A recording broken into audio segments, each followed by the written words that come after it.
I got broads in Atlanta. Just took the lean in the family.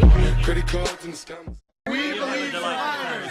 Beto is way hotter than you do. We believe survivors. We believe survivors.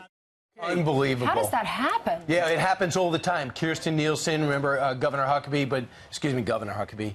Sarah Huckabee's daughter. Yeah, Sarah Huckabee Sanders, when the management told her to leave. Where's the management here in Washington, D.C.? Well, You're Ted Cruz. You just want to have dinner with your wife, and you get screamed at and protested at, forced out of that restaurant. And you know what? They weren't forced out of that restaurant. The restaurant actually escorted them to a private area, and then they went so in. They did protect. Yeah, then they went in and wife. finished their meal. Ron DeSantis is a gubernatorial candidate. You know him, member of Congress, on hold right now. Mr. DeSantis, what do you make of what's going on where there are a number of protesters who see public figures and then just kind of try to drive them off?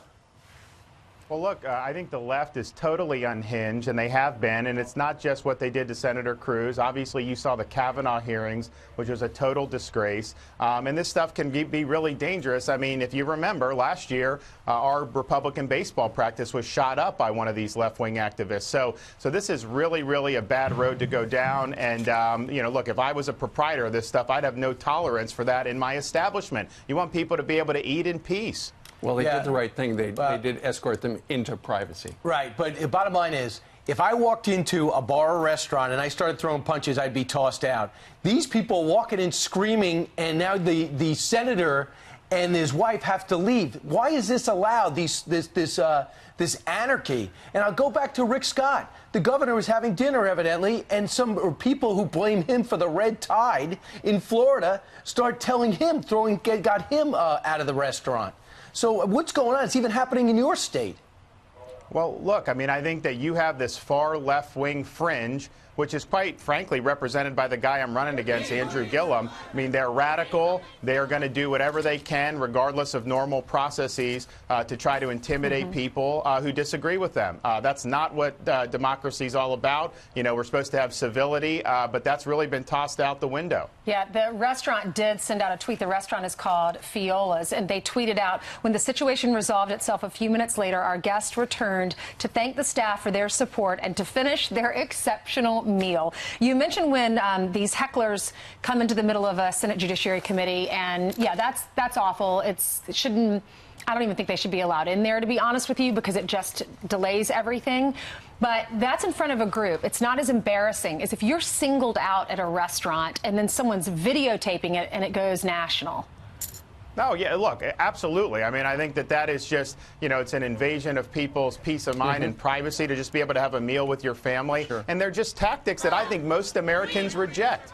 Right. All right. So let's talk a little bit about the House Freedom Caucus. They are calling on Rod Rosenstein either testify in front of them or quit. We do know that he's going to show up at the White House tomorrow, and they're going to have a conversation about these memos that he apparently wrote, rather Andy McCabe wrote, discussing that Rosenstein had offered to wear a wire and discuss the whole 25th Amendment thing, let's get rid of the president and things like that. What do you make of the House Freedom Caucus, which is very powerful on the Republican side in the House, demanding this? Well, he needs to answer those questions. I mean, if that is true, clearly that's disqualifying. To talk about the 25th Amendment, that is just totally outrageous. To say you're going to run a surveillance operation against the sitting president for no reason, and obviously he appointed a special counsel without having good reason, so he was bungling a lot of things around that time period. But I would say this, I think the president's been absolutely right to be cautious about this. You know, for the New York Times to run that, I'm just skeptical about their motivations. I wonder whether it's tied to McCabe. I wonder how, I mean, McCabe obviously isn't terribly credible. So I do think he needs to answer questions under oath. And if he did do it, then it's disqualifying. All right, let's talk about your race. You said, hey, enough of Washington. I got to focus on Florida. You're running against Andrew Gillum on the left, and he's way to the left on the left. Most polls, you're trailing. Yet you're the one, you're replacing a governor who's handing over a state in surplus that by almost all accounts is doing exceedingly well. What message do you have to get out, Ron DeSantis?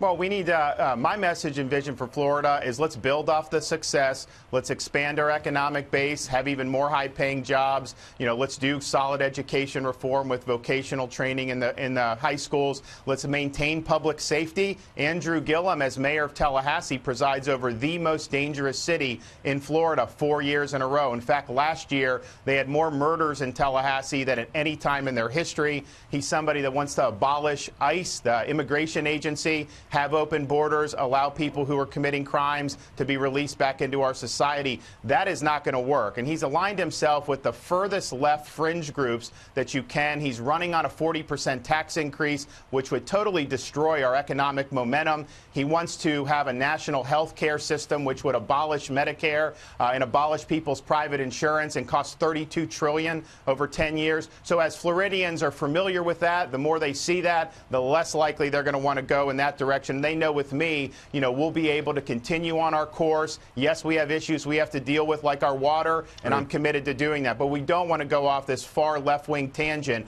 and have Venezuela-like policies imposed in Florida. All right. Well, thank you for joining us. We have a lot of viewers down in Florida, so smart of you to come on. We did ask your opponent, Andrew Gillum, to join us, and we haven't heard back from him. Hopefully we will. Thank you. God bless you. Thanks, guys.